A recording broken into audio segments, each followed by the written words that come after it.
Host, Howard Larman. Thank you, Roz Larman. This is Folkscene. I'm Howard Larman with Peter Cutler and Stephen Barker at the controls, and our thanks to Canon Justice for all his help tonight. Our guest live from Studio A is Steve Young.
Live from Studio A, our guest is Steve Young. Good to have you back here, Steve. It's been quite a couple of years now, I guess. Yeah, maybe more. Mm-hmm. I think,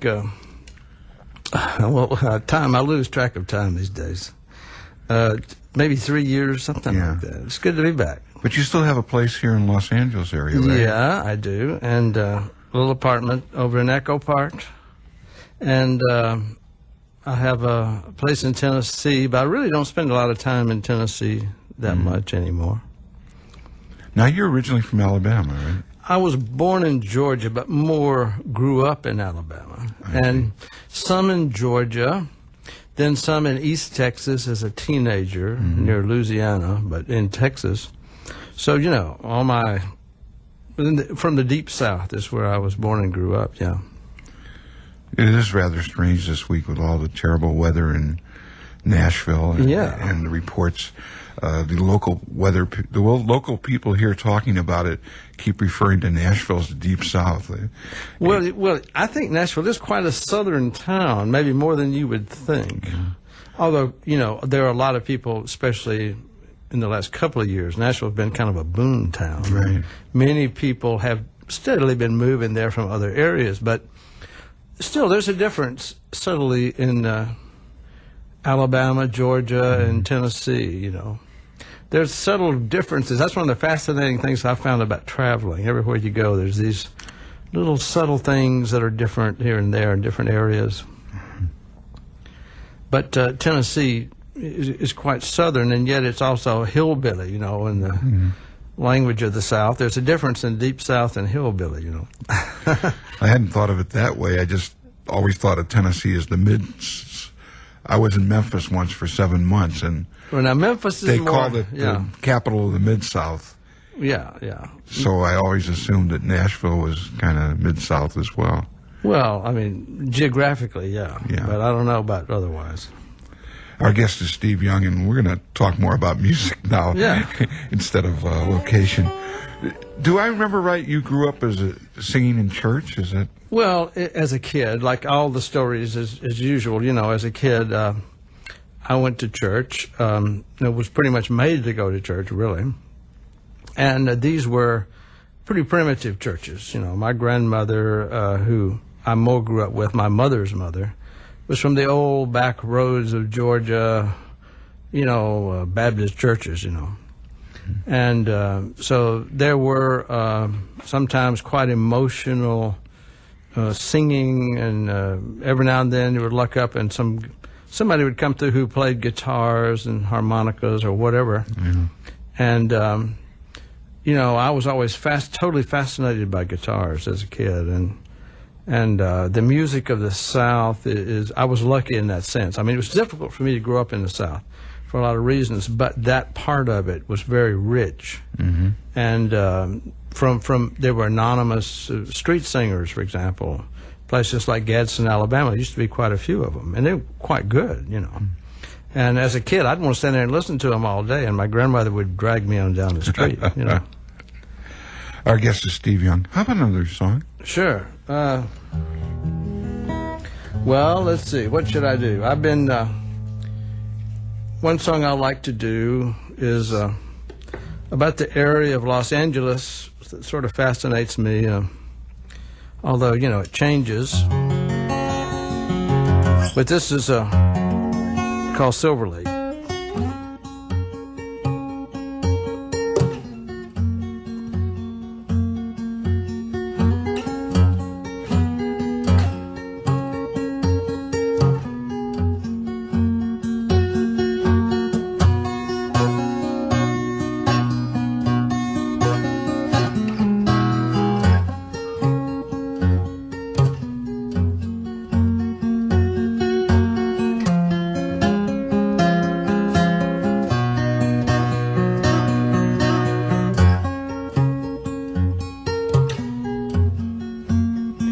It looks like a hole, this city, babe, where the hills are blue.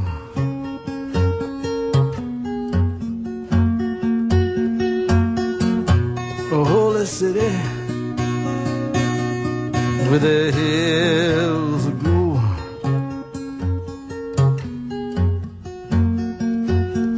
Oh, it's Silver Lake, baby. It's about more than gold.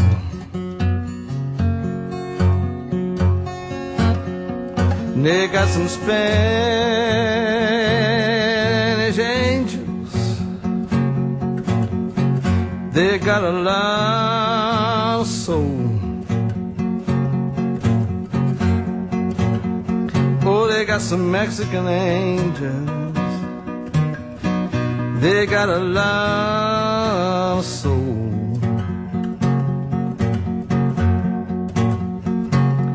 Yes, Silver Lake, baby.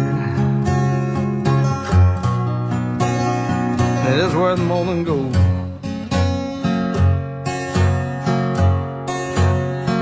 So hey, Rosa Maria, say a prayer for me.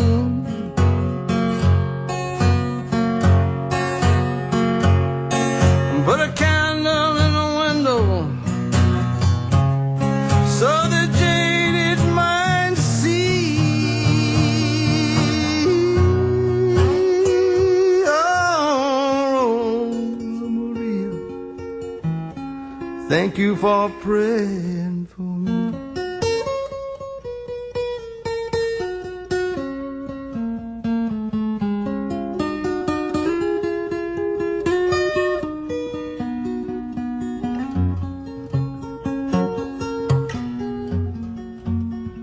Well, you know, a poor boy can still go over there and find a place to stay.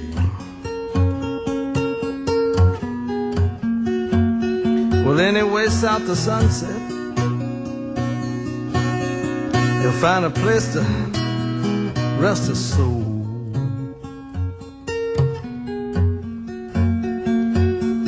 Art Silver Lake, baby. And it's about more than gold. So hey, Rosa Maria, say a prayer for me.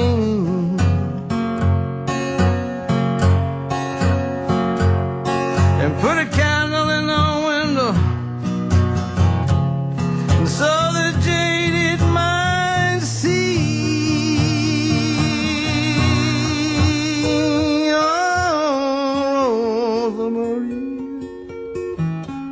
Thank you for praying for me.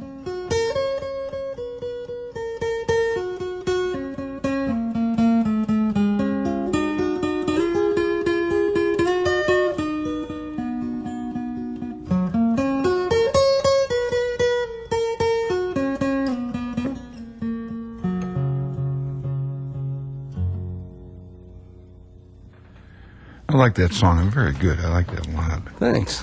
Our guest is Steve Young, and that song is on his album on Watermelon Records, which I guess is now Watermelon Sire, right? Yeah, I believe it is, yes. The album is called Switchblades of Love. And we were talking before we went on the air that you're really due for another album. Oh, yeah, I'm slow, you know, to put out records. Takes me a long time. But I think I've zeroed in on one, and maybe I have two concepts, but the one that would be coming up next, if things go according to plan, would be more like Rock, Salt, and Nails, an album I did that came out in '69, more sort of basic folk country blues, and it would be for this Australian label, and that because that's what they would like to have. They would like to have a record like that. Mm-hmm. And then I have another project in mind that I want to do that's more about, in my concept, about the West, the Western United States, you know, more subject related, matter to that. Well, Silver Lake kind of paints a picture, a feeling. It's more than the picture, it's a feeling, a sensibility, I think. Yeah, it's in my mind, it's about, and I love to wonder about the, you know, ethnic communities of Los Angeles. And now Silver Lake really has changed even since I wrote that song. Mm-hmm. But, you know, Pico Union, Echo Park, or Asian areas, Latino areas, fascinate me a lot. Which brings me to the question I meant to ask earlier. When you talked about those street singers you saw in Alabama growing up, are we talking about black musicians? Mostly, although there were some white ones, and often they were blind. Mm-hmm. And I'd say the majority were blacks, but not all. There were also some white street singers, too, in those days. Mm-hmm. And, you know, then as time went by, even when I was a kid, there was a period there where they passed an ordinance against street singers. You know, like they didn't want them around or something. And in fact, I wrote an old song about that, you know, actually, which, since we're talking about it, maybe I could do it. But anyway, I thought it was quite unjust that they passed an ordinance against the street singers, you know. So, a long time ago, I wrote this song.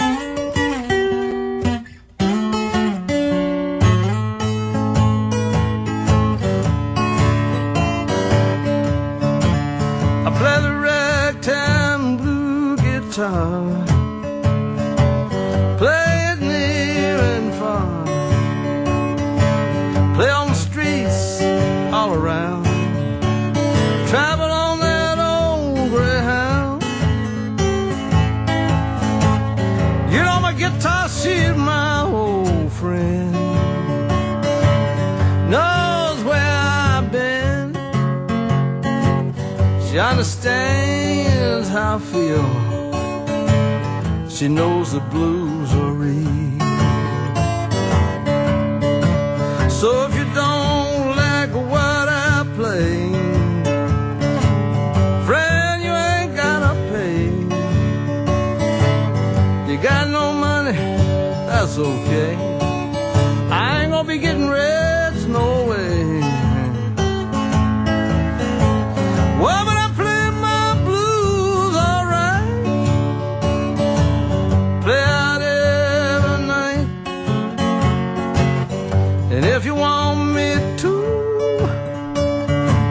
I'll play these blues for you.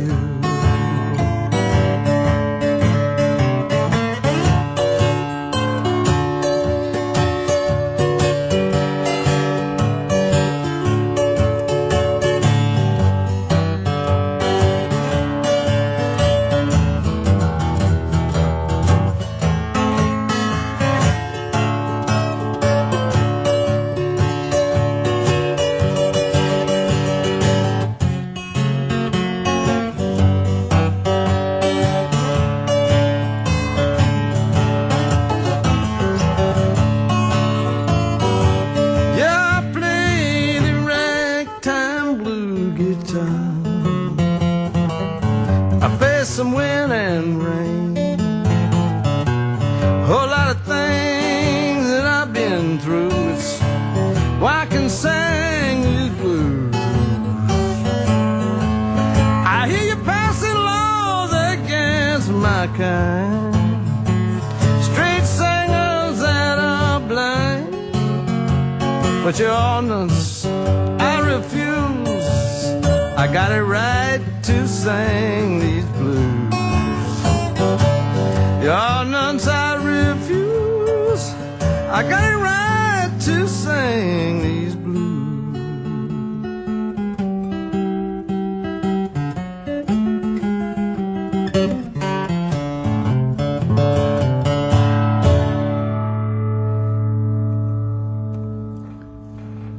Our guest, Steve Young.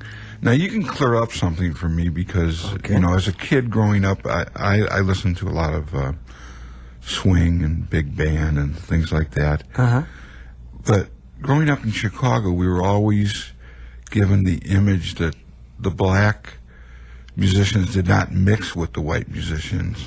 Well, And as I got older, I realized that that was pretty much a fraud because the people that played jazz, it's true they didn't get on stage together, but the after hours thing was just incredible. Yeah, I think there were certainly many times when, as you say, more unofficially, more after hours or more whatever, that there was a mixing, and it was the same of, you know, with the races. I mean, how could you separate the black and white really? In fact, it's something that was impossible to do. There were going to be, you know, interactions, and they worked together or whatever. I mean, with all the problems that, you know, they were just throwing it together. And I remember when I was about 21, actually, I met a fellow named C.P. Austin, an older black man who lived, at that time I'd been living some in Montgomery, Alabama, and there was a great deal of tension at that time in the early 60s. In fact, I almost got killed for my political views at that time, and, you know, being in a place like Montgomery. But C.P. and I became friends, and we used to go down and visit him sometimes. He was as good a blues player, singer as I've ever heard in my life, he never got any recognition outside his little community. There were, when we would go visit him sometimes, there were some black people who didn't like it. And then when we got him a gig up in Montgomery, there were some white people who didn't like it, you know. Yeah. So that kind of tension went on. And, but that's just an example of something that I've personally experienced. Our guest is Steve Young. His most recent album's on Watermelon. Hopefully there'll be another one shortly. Are you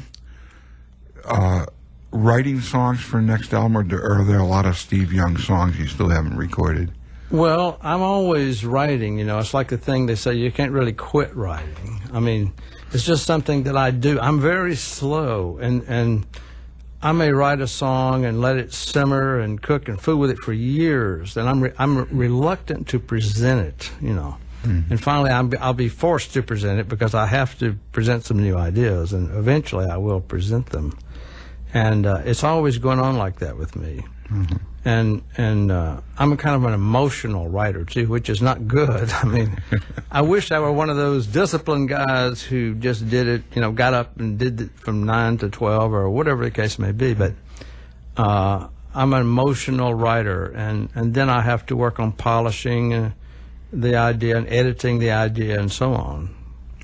And it takes a long time sometimes. I wanted to know if you're doing the song that you wrote with Tom Russell, The Angel of Leon. Yeah. Do you do that?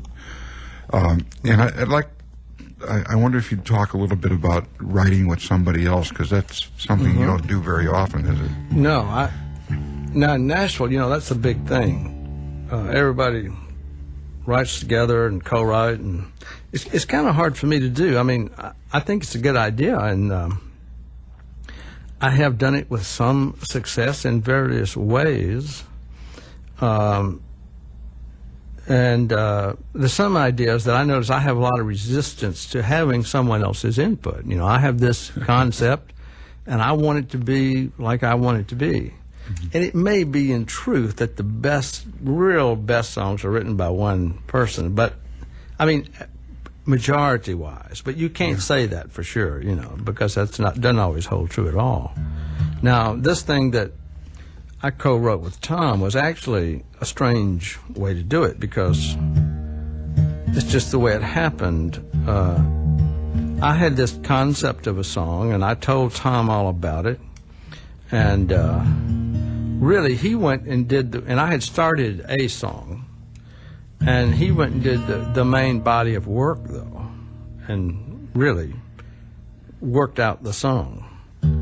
But still, the idea had come from me, you know, the whole sort of, or not the whole, but the basic concept. And it was the first time I had a gig in France, and it made a big impression on me. It was in Lyon, which is quite an impressive city, really. And, you know, Lyon, they're always sort of putting down Paris because Paris gets all the attention, you know. But anyway, I had this concept of the song, and here it is.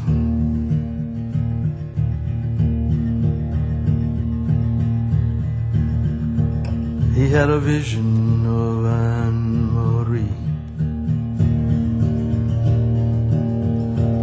with a rosary in her hand. So it's exit the rainmaker, that old gray flannel man, and with a closet full of business suits and a letter by the phone, he said, I'm on my way to paradise to see the angel of Leon. And he called a train in Brussels, ordered cognac and croissant, made a mental list of things he owned but did not want.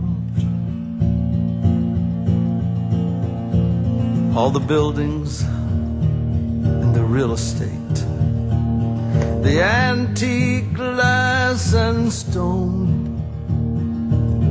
He'd take a vow of poverty to see the angel of Leon. And he sang Ave Maria, at least the parts he knew. He watched the shadow of the train on the towns they rode through, closed his eyes and saw two rivers, the Rhone and the Somme, the male and female spirit of the city of Leon.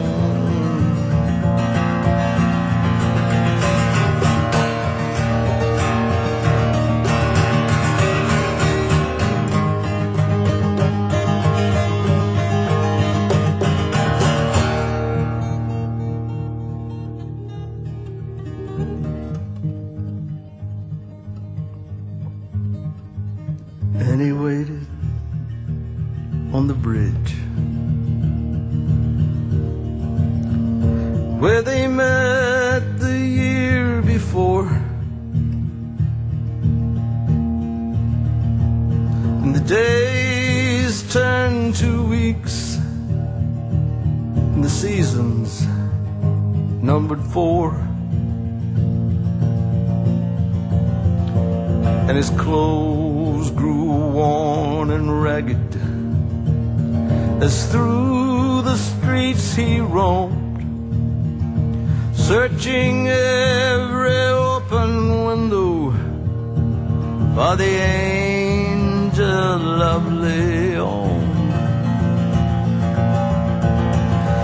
And he sang Ave Maria, at least the parts he knew. He watched his shadow on the walls of the streets he walked through. He crossed those sacred rivers, the Rhone and the Somme, but they would not give him the secrets of the angel of Leon.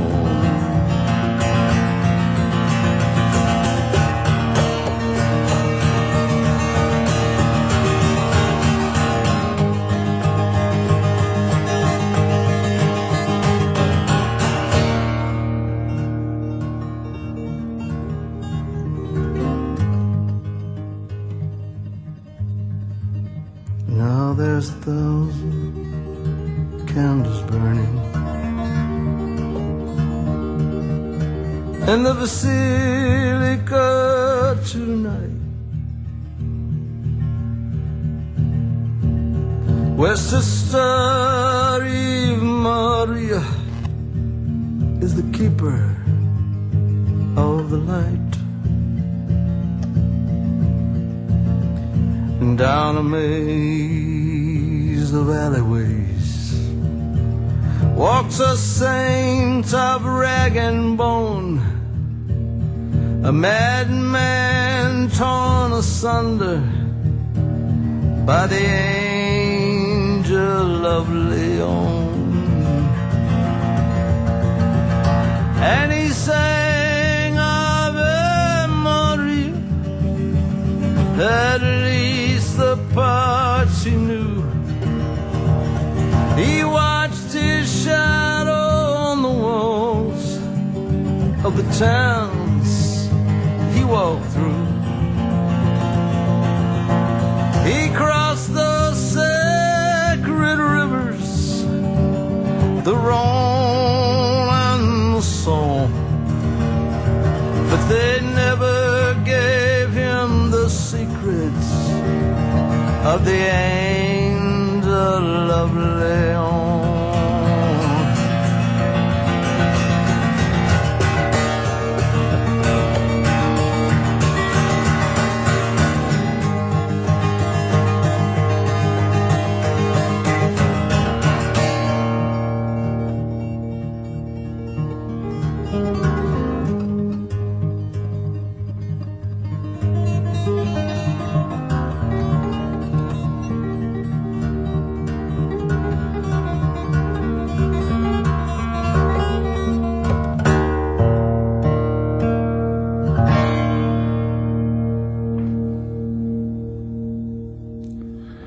Great song. I can feel the passion. You know, that's what I really like about that song. Well, thanks to Tom Russell. Our guest is Steve Young. I'm going to take just a minute out here to tell everyone they're listening to KPFK Los Angeles, listener-sponsored Pacifica Radio for all of Southern California. We're at 90.7 on your FM dial. We're at 10 o'clock tonight. You hear California Artists Radio Theater. Tonight's production is Candide. And then at 11:30, Rise with Mark Maxwell. That's Los Angeles' newest jazz show, right here at 90.7. You're listening to Folk Scene that's heard every Sunday from 7 to 10. Our engineers are Peter Cutler and Stephen Barker. Our thanks to Canon Justice for all of his help. Next week, our in-person guests will be Lowen and Navarro. And then on May 3rd, David Holt. And on May 10th, we'll be playing Martin Simpson's Band of Angels, recorded at McCabe's Guitar Shop, February 27th, 1998. So this is something brand new we haven't aired before. That'll be May 10th. The following week will be in the Fund Drive. And as I said, we're at 90.7 on your FM dial. Our guest is Steve Young, who lives here in Tennessee and wherever he feels like traveling, I guess. Well, I need more money to go everywhere I want to live, you know. I'd like to have this thing about the South Seas. That takes big bucks, you know. Listen, going back to, for a minute anyway, to the street singers that you grew up with. Did you want to emulate them? Was that? Oh, absolutely. Yeah. Absolutely. I thought it was just the greatest, most emotional thing. Makes you think a lot about, because the South, there's a lot of sort of repressed emotion, you might say. And yet the music there is very passionate, you know.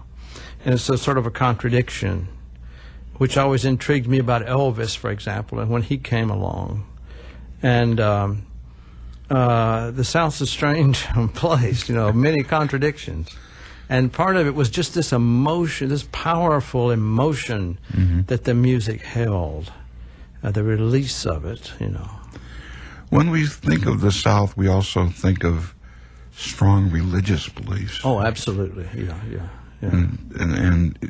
And the emotion that goes with this kind of fervent, religious.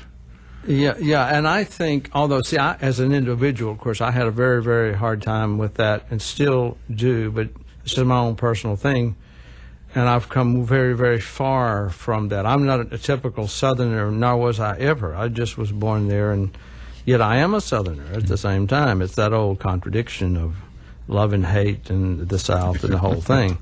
But even to this day, I can't stay there for too long, you know. I can't do it. But one of the things that I've thought about that's interesting to me is when I was a kid, though, in these primitive churches, you were confronted, in a sense, with certain things about life and death. And I think that's unusual in American culture, you know, in a lot of ways. And that's fascinating to me. Our guest is Steve Young, and you can see Steve Young along with Bill Bourne, Canadian singer, guitarist, at the Acoustic Music Series at 8 p.m. on Friday, May 1st. That's at the Neighborhood Church, 301 North Orange Grove in Pasadena. For reservations, information, directions, you can call Ron. And this is a new number for him for information for his Acoustic Music Series, 626-791-0411. 626-791-0411. Steve Young and Bill Bourne. I think this will be Bill Bourne's first appearance in Los Angeles. I've known him since, I think, 85, and I really respect his music. Yeah, this is a great venue over there. You know, it's a great place to listen to music, and they have a good concert series going on there. And it's even getting better. With Steve Young, it'll be even better. How about another song? All right. Well, you know, talking about the South, and you were playing old country music and so on. One of my favorite real, what we call country singer, writer still to this day is currently still around is Merle Haggard. And I just found out something new I didn't know. Talk about my childhood. You know, when I was a kid and saw the country guys on TV and everything, one of the big stars of the day was little Jimmy Dickens. Mm-hmm. And I didn't know that he helped write this song with Merle Haggard. I just found this out a couple of weeks ago. So I was amazed. And there was an album, a tribute album we did to Merle Haggard on High Tone. And this is the song that I did. It's called Shopping for Dresses. Down through the ages, men have died for the women they've done so many times. Hey, me, I always loved one, and I always lost her. I guess the right one is so hard to find. So I'm shopping for dresses with no one to wear them, one in each color and one in each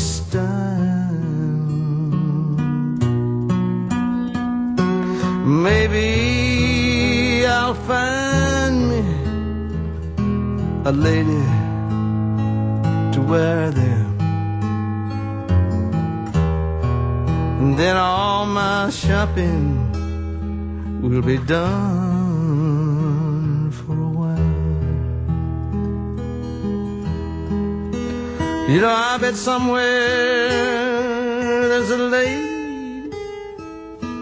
shopping for breeches, comparing the value and appraising each pair. Now maybe the good Lord will bring us together, and then we'll both have a new wardrobe to wear. So I'm shopping for dresses with no one to wear them, one in each color, hey, one in each time. Now maybe I'll find a lady to wear them, and then all my shopping will be done for a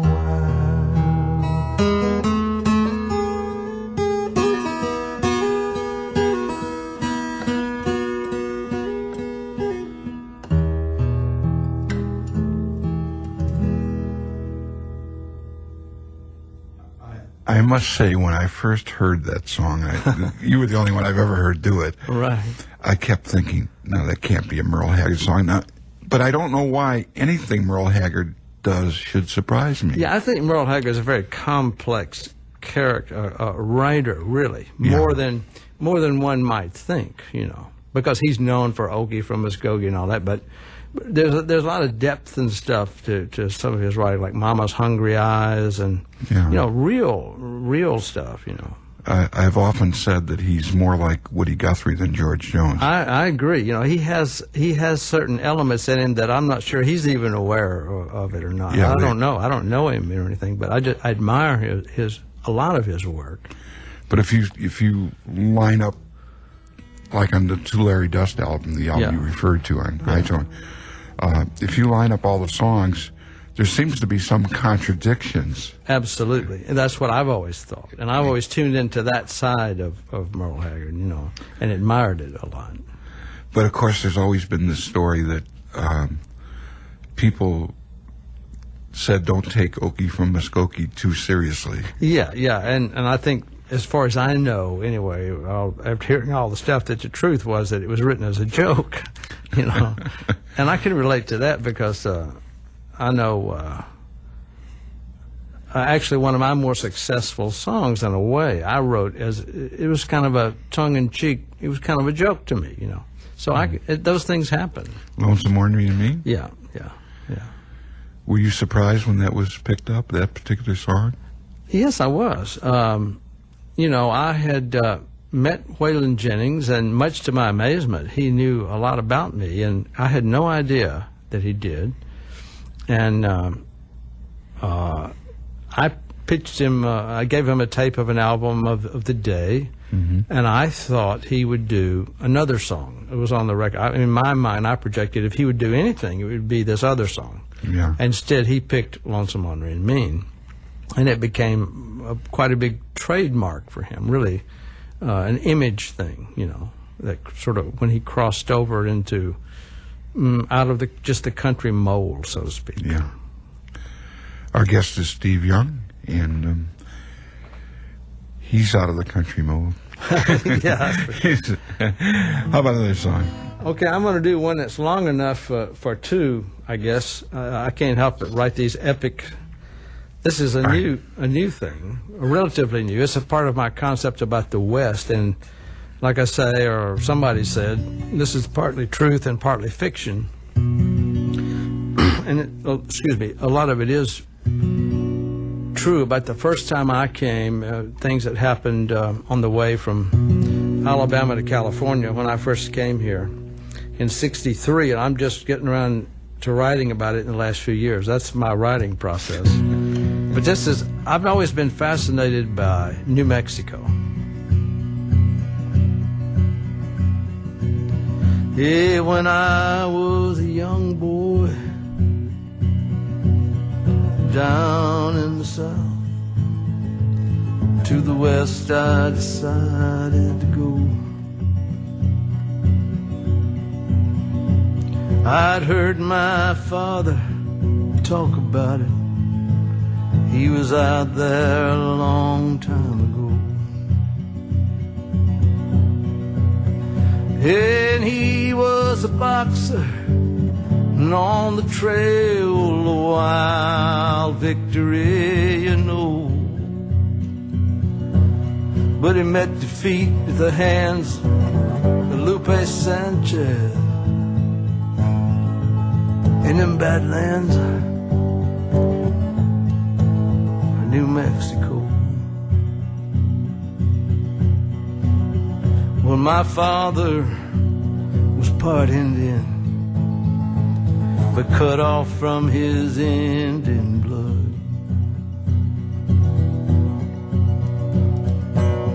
Whatever I had of that, in the desert it became a flood.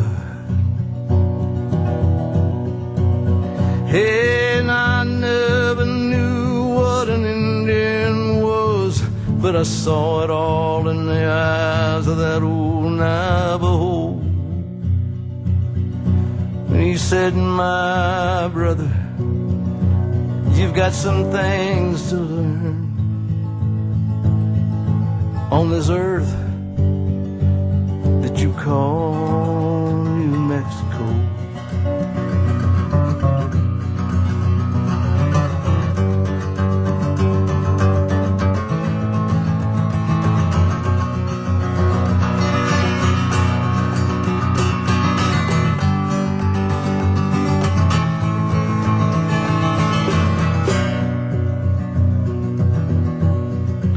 So I followed the trail of Billy the Kid.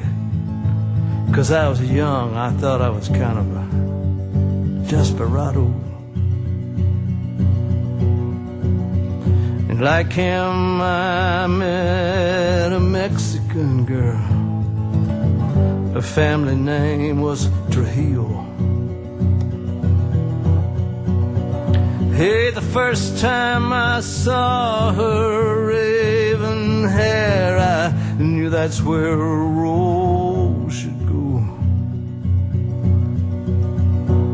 Then I vowed that I would put one there in them Badlands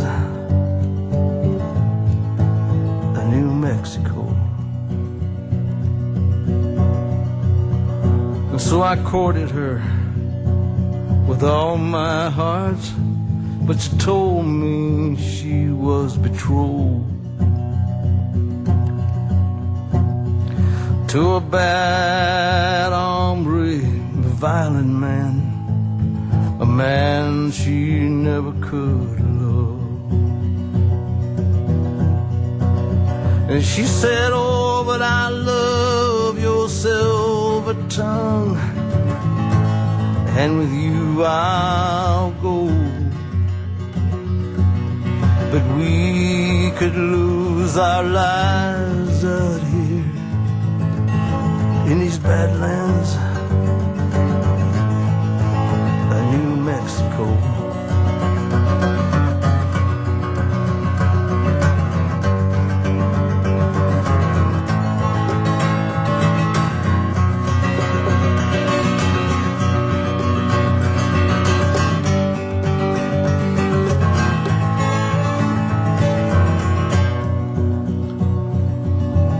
So we snuck along the canyon walls by day, by night we made sweet love. And her prayers soared in a newfound freedom, and they must have reached the gods above. For they adorned the trails with moon and stars for their favorite children below. And I found myself in a kind of paradise in them Badlands of New Mexico.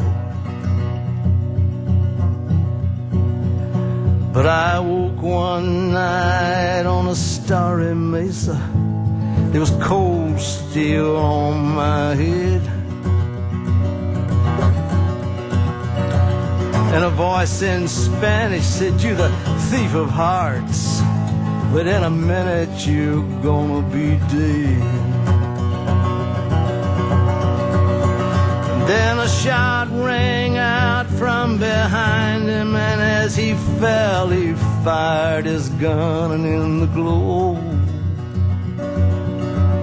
I thought I saw my angel there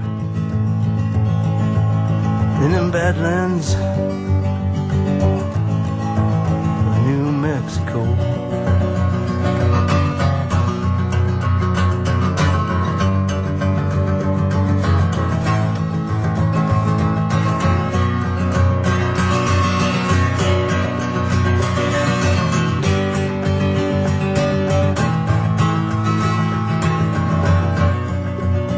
So I wander this earth like a restless ghost. Now that I'm older, I really am kind of a desperado. But I never get tired of her memory. She's with me wherever I go. You know, she brought her younger sister to me one time, the reason I never did know. But I have loved many mysteries in the Badlands of New Mexico. Now my friends all know when it comes my time, I'm gonna be kind of glad to go. And they'll bury me beside my angel in the red canyons below.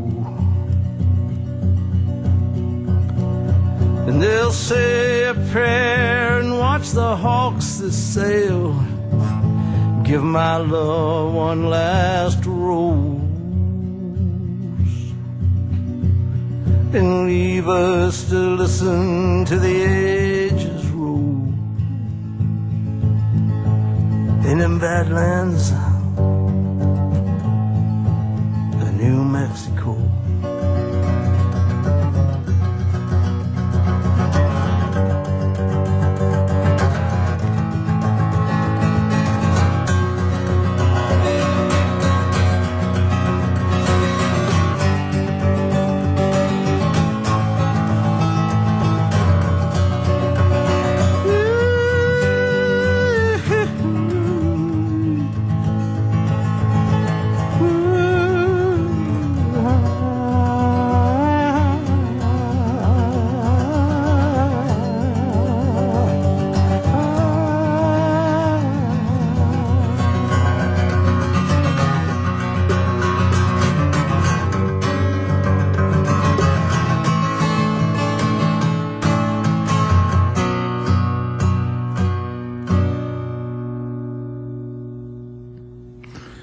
Steve, I want to thank you so much for stopping by. I really appreciate it. And I want to mention to the listeners again that you'll be appearing May 1st at the neighborhood church on Orange Grove in Pasadena. For information, you can call Ron at his new number, 626-791-0411.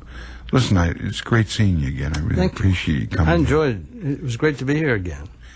This is KPFK Los Angeles. I'm Howard Larman. Here's Roz Larman.